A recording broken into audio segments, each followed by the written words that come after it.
Welcome to the Investment and Strategy Services Committee meeting for February 24th. I'm the Chair, Grant Berg. Joining me on this committee are Councillors O'Connor, Bressie, and Mayor Clayton. If I could get somebody to adopt the agenda. Councillor O'Connor. I move the adopt the agenda as presented. Call the question.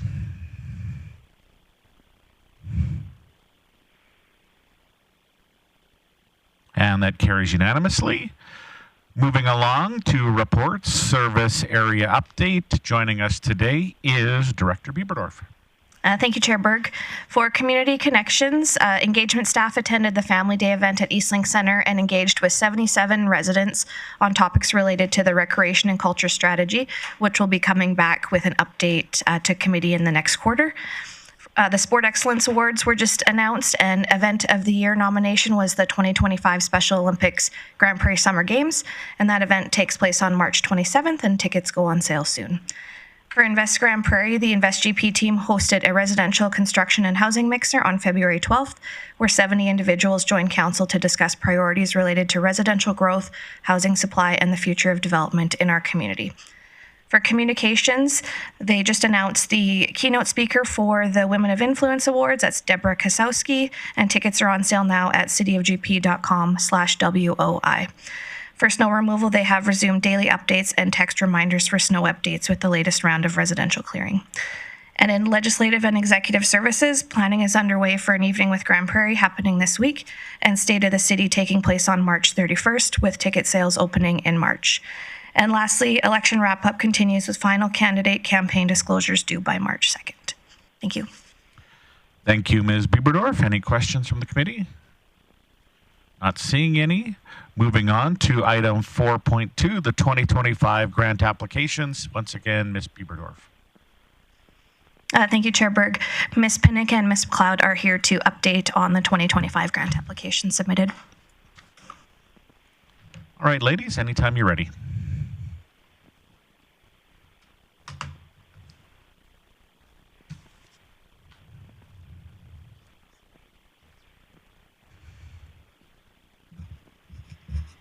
Okay, good morning, committee. My name is Kim Pinnick, Director of Legend Exec Services. My name is Carly McLeod, Senior Strategic Advisor. We are here this morning to present committee with a summary of all the competitive grant applications that the city has applied for throughout 2025.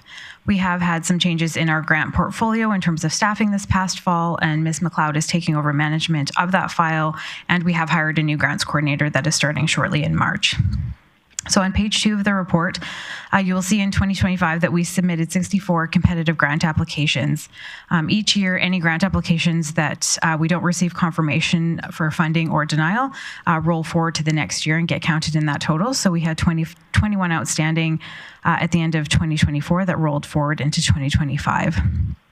We did see a slight drop in total applications. But we did receive some additional funding overall in 2025 at $3.2 million in competitive grant funding received.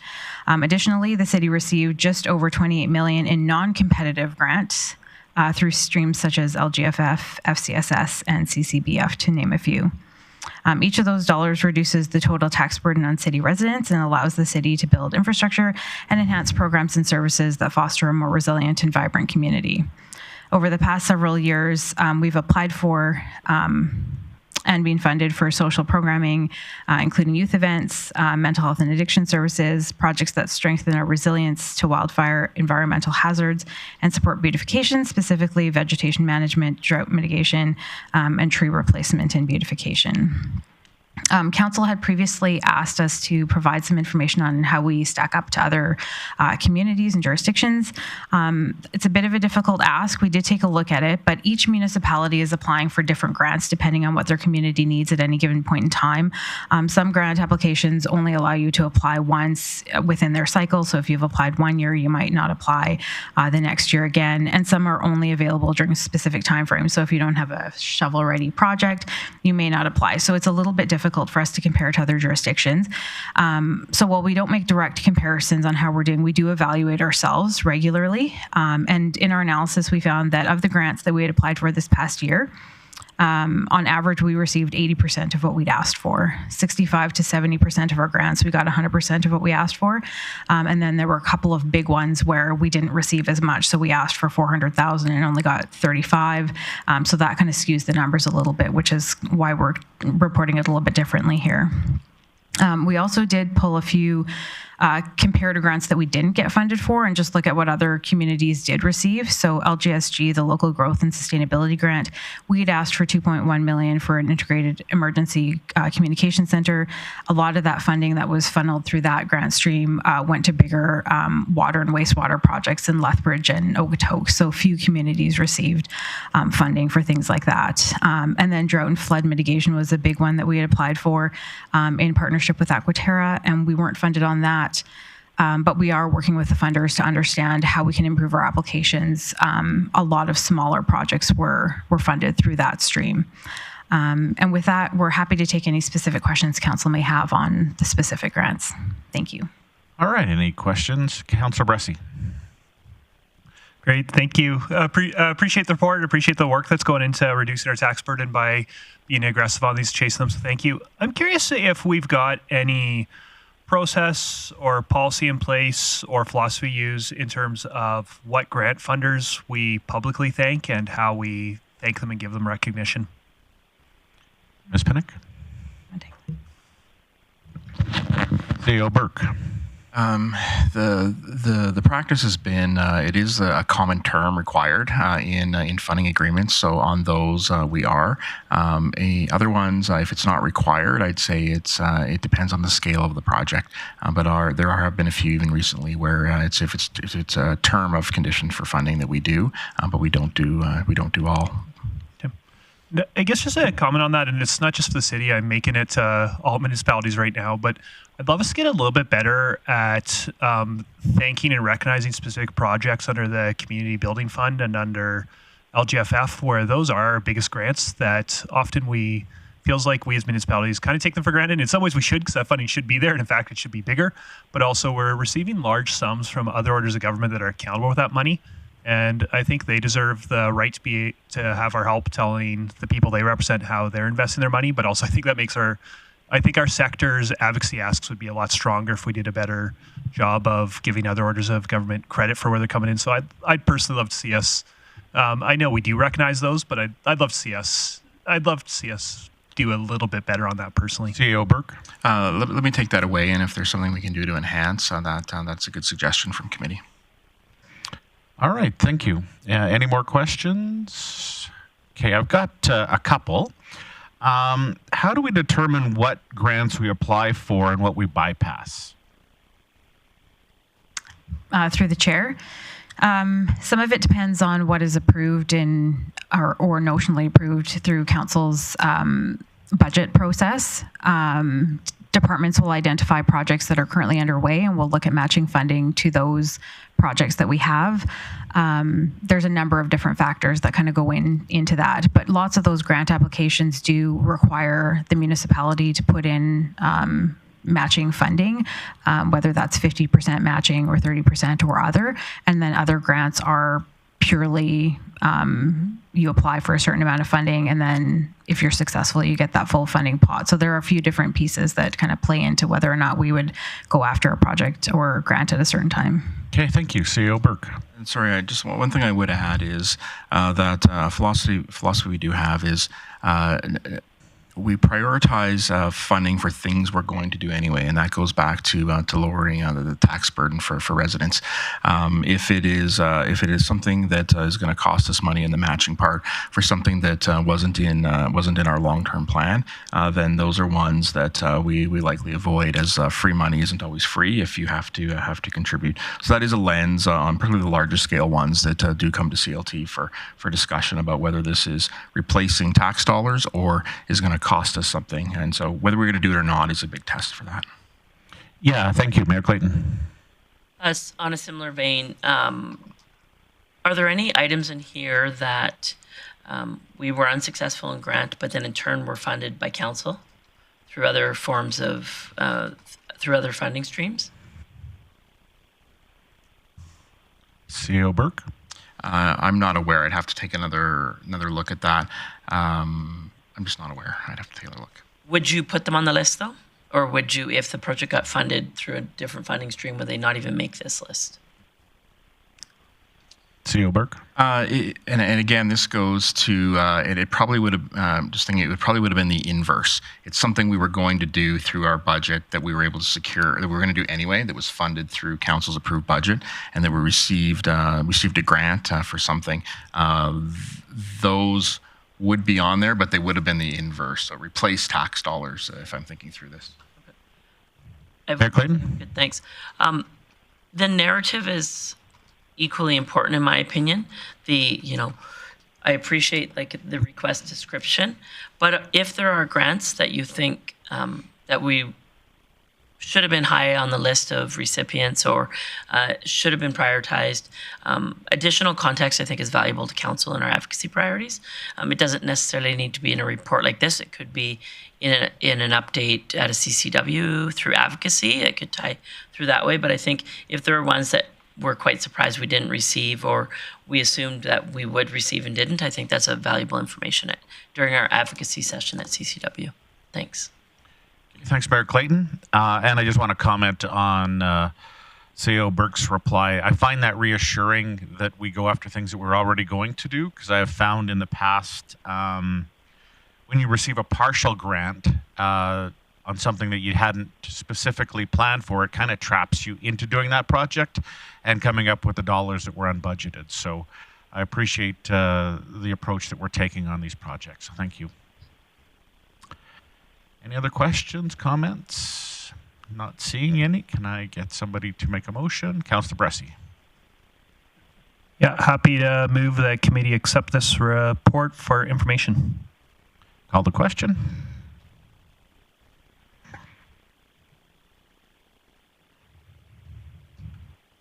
Councillor O'Connor in favor. And that carries unanimously. Moving on to item 4.3, Community Advisory Committee Grant Recommendations. Once again, Ms. Bieberdorf. Thank you, Chair Berg. Ms. Esau is here today to go through a list of grant recommendations that were recently reviewed with the Community Advisory Committee. And Chair. Oh, okay. I've got two council members that are going to speak up. Councillor Bressie? Yeah, thank you. And could I request that we save a presentation on the sport hosting grant for after the other grant recommendations, that we make two motions for the reason for that. And Councillor Connor's in a similar situation. I am currently volunteering with the National Disc Golf Championships will be in town. I'm not receiving any pay for that. It's a volunteer role, but still it's a conflict of interest. So I'd prefer not to be part of that conversation if we can figure out a way to do that. Yeah, I think Ledge Services is already on top of it by the split motions, correct? Yep. Okay. And I'm in the same position as volunteering for sponsorship for the committee, so don't want to put that at risk. Thank you. All right, Mayor Clayton and I. Yep.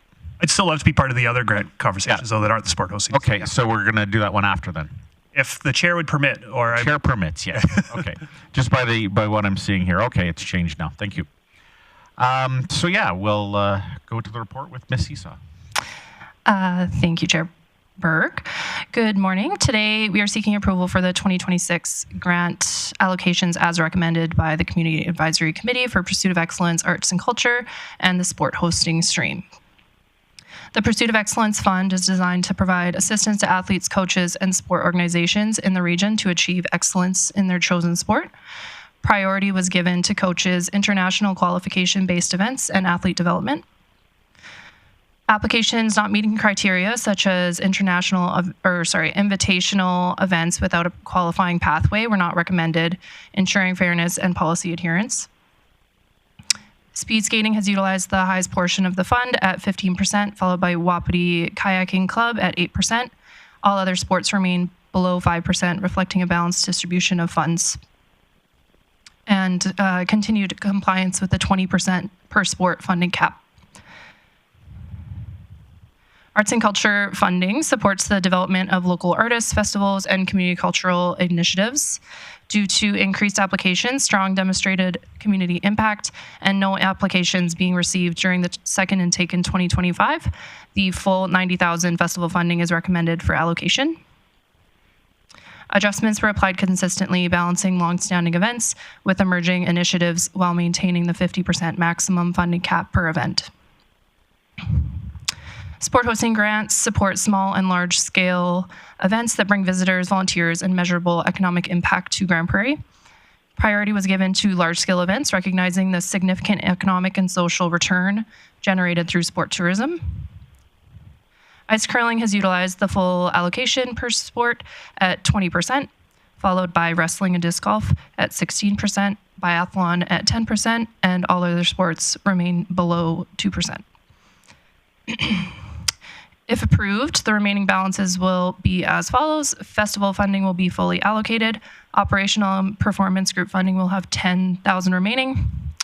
Pursuit of Excellence will have $22,070 remaining for the second intake of August 1st, with $9,800 pre-allocated for scholarships. And Sport Hosting will have $10,000 remaining for the second intake of July 1st. In conclusion, administration recommends approval of the funding allocations as presented in Appendix A. All right. Any questions or comments? Mayor Clayton. Chair Berg. My question's around the application, the arts and cultural operational funding. Correct me if I'm wrong, that amount allocated in total is $10,000 for the year. Is that correct? Thank you, through the chair. So the total balance is $15,000. If the one application is approved at $5,000, there'll be $10,000 remaining. Left. Okay, thanks. Yeah. So, and if if committee chose, we could allocate the remaining $10,000 to arts and cultural grants. There's no other intake on the operational funding, correct? Ms. Issa? Thank you, through the chair. Yes, that is correct. Okay, so I'm going to make your motions even more divided up. Just edit it when you're ready for business. In my opinion, I prefer to actually see the outcomes of the arts and culture grants. I personally have less priority for funding operations of nonprofits. I like the outcomes of these events. And so seeing that many of the events were not fully funded and knowing that there is already previously approved funding, my intent would be to allocate that remaining $10,000 to the organizations that have that qualify for additional funding. There are a couple events in here that I understand have maxed out in regards to what they qualify for. When you're ready for business, Chair Berg, my intent will be to take that $10,000 and to equally divide it between the organizations that qualify for additional funding. Thank you, Mayor Clayton. Actually, I have somewhat of a follow-up because I was going to ask myself a question. One of the ones that I felt was didn't get the percentage that I felt maybe they needed was the Art Gallery and Alberta Culture Days. Is that one of the ones that's under that umbrella that you're discussing? So maybe, Ms. Esau, can you just explain within that arts and culture grant funding the ones that could receive, that are eligible for additional funding, and the ones that aren't? Yes, thank you, through the chair. So specifically for Alberta Culture Days, they were only eligible for $5,000 because their total budget is $10,000. So they were recommended with the other existing events that have received funding in the past at a decrease. If the $10,000 was applied, I did already do some pre-math, and so currently the decrease would be 15.33% to the existing events that didn't receive full funding. If the $10,000 was applied, the new decrease would be 3.45% to the existing events that have received funding in the past. And just, Councillor Burke, could you list the ones that wouldn't get additional funding? Yes, thank you. So the new events are the GP Library, Fables, and Fairies. They are being recommended at the full amount, so they would not be affected. Sunrise House GP Youth Fest would also not be affected. Ukrainian Women's Organization of Canada Ukrainian Independence Day concert would also not be affected. And then the rest are existing events that have received funding in the past or were decreased due to qualification. So ACFA, Center for Young Parents, Prairie Gallery Society, Pride, GP Boys Choir, GP Intercultural Association, Music Festival Association, Filipino Association, and Troyanda are all of the organizations that were decreased. Okay, now would they see that $10,000 split amongst them to the maximum that Mayor Clayton is proposing? Yes, correct. My quick math tells me the art gallery, and I don't have it in front of me, so I'm going off of memory. They asked for 10,000, and we're funding them at about 4,240. Is that correct? Yes, thank you for the question. So they were only eligible for the 5,000, so we decreased based on what they're eligible for, not for what they requested. Okay, so they would see a little bit of a top up to potentially 5,000. Yes, they would be very close to 5,000. But okay, yeah, that answers my question as well. Okay, Mayor Clayton? Are you ready for business? Yep. Okay. So I'll just go through them, recognizing that two of our colleagues will want to remove themselves when we get there. And I'll just ask Ledge Services, are they appropriately numbered currently? So I can go 1, 2, and 3? Oh, actually 1 and 3, I believe, would be the ones that you would do. There we go. Okay, so first one, committee recommend council nope, it just refreshed again. Committee recommend council approve funding allocations as presented. Nope.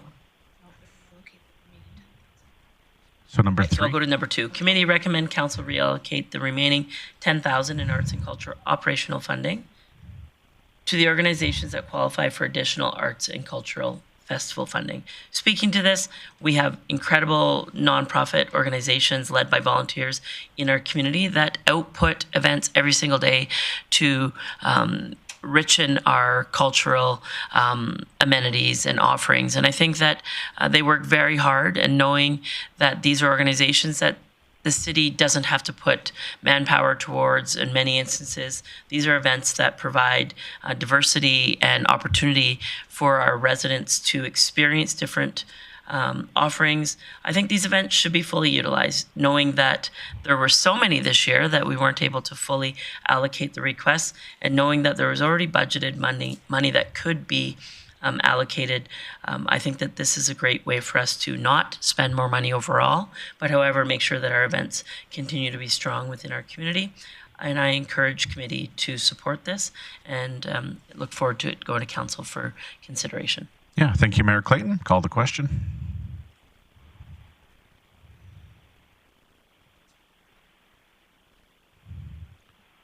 All right. I'll move to the next one, and I'll wait for my colleagues to remove themselves. Yeah, we can do number 1. Oh, okay. Yeah. So we're going to wait till they leave to the next one. Committee recommend council approve funding allocations as presented in Appendix A, omitting the sport hosting grant funding. All right. Any comments or questions? I will just make one comment. I really want to thank the Community Advisory Committee for all the work they did. I believe there's 45 different grants that they had to approve or wade through. And so the Community Advisory Committee, when we put out the call for people around the city to join different committees to help us out, because again, we have a heavy workload. This just helps share the workload, but also gets the community directly involved. And so I just personally want to thank them on behalf of the committee and council for the work that they put into this to deliberate and go through each one. So thank you. All right, I'll call the question.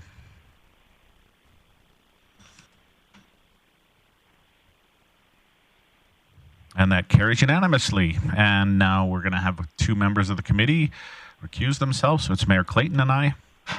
All right. I would move that committee recommend council approve sport hosting grant funding to the Grande Prairie Curling Club in the amount of $5,000, the Grande Prairie Curling Club in the amount of $1,000, South Peace Volleyball Club in the amount of $500, Grande Prairie Disc Golf in the amount of $5,000, Wapiti Nordic Ski Club in the amount of $3,000, Alberta Racquetball Association in the amount of $500, and the Grande Prairie Sport Hosting Society in the amount of $5,000. With that, I just want to quickly say, again, thank you to the volunteers in our community that continue to provide sports and cultural offerings to our residents on a regular basis, and their work is greatly appreciated. All right, thanks, Mayor Clayton, and I'll call the question.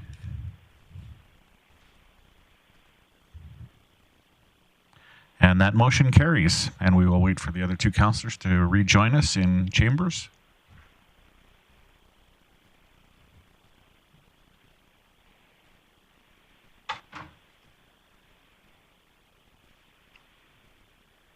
And so just a question, Chair. Mayor Clayton? The arts and culture grants, are we going to put the new amounts in a motion and do the operational motion? You don't need those separately? Ms. Bieberdorf? Sorry, I just wanted to add that we had one more item in addition to this one. So the Pride Society had made a request for gift in kind for their event as well. So they are using the Bonnet space, and they have a total cost for the venue for about $12,300. The staff costs are $3,200, and the facility costs are about $9,000. So we were just looking to get approval from committee on the gift in kind request for about $9,000 as well. CEO Burke? I just wanted to add some context. They previously held this event at Eastlink Centre when we were doing the renovation or the refurbishment of the floors last year. We found an alternative location and moved them with their support to Bose. They found that actually a better venue for their event. And we've had this sort of last minute request here, and we're uncertain how to do it. Didn't want to proceed with it without some council direction of support for this gift in kind to use one of our facilities. All right, so I have a question. Is this anywhere in our agenda or eScribe? Or is this that fresh? No, thank you. It was an add-on after the report got published, so it's a new ask. We can bring it to council Monday too if that's the preference of committee, but... Councillor Bressie. Sorry, I got Pride Society, but this is the free admission family carnival we're talking about? It would be for the full event. So all of the activities have been moved over to Bonnet. So they have the rainbow dance, the family carnival, and other activities going on as well. I don't know how I feel about gift in kind for the party in white portion, just because that's a ticketed event. The ones that the public's going to free, I feel differently about, but for a ticketed event, I don't know how I feel about. CEO Burke? Then I suggest we'll consider this the flagging to committee, and that we'll include it in the council report when it comes next week. Further details. Mayor Clayton? That was going to be my question. To my knowledge, the party in white venue hadn't been gift in kind in the past. Ms. Bieberdorf? Looking at Director Ridgway over there, maybe I'll get her to help us out with this one. Director Ridgway? Thank you through the chair. That's correct. The party in white was paid for, and the carnival was free. Okay. Yeah, so look forward to that report. And so, sorry, back to my original question. I'll just ask the clerk here. The original motion was as in Appendix A. Now we've amended the arts and culture funding and so additional information. Would there be a general motion as amended in Appendix A to identify the increase in the arts and culture? Thank you. Through the chair, I can change that. The motion where committee recommend council approve funding allocations, I'll add as amended in that. Okay. And then when we bring it to council, we'll have the proper numbers in the appendix. Perfect. Yeah, that works for me too. Thank you. Excellent. All right, yeah, and I look forward to the party in white being addressed to council as well.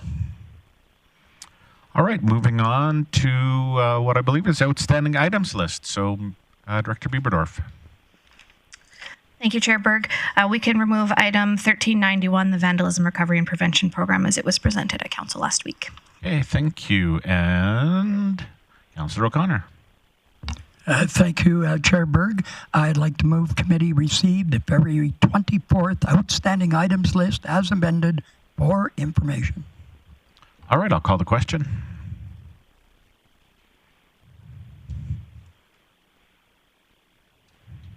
And that carries unanimously. And with that, I will adjourn the Investment and Strategy Committee meeting for February 24th.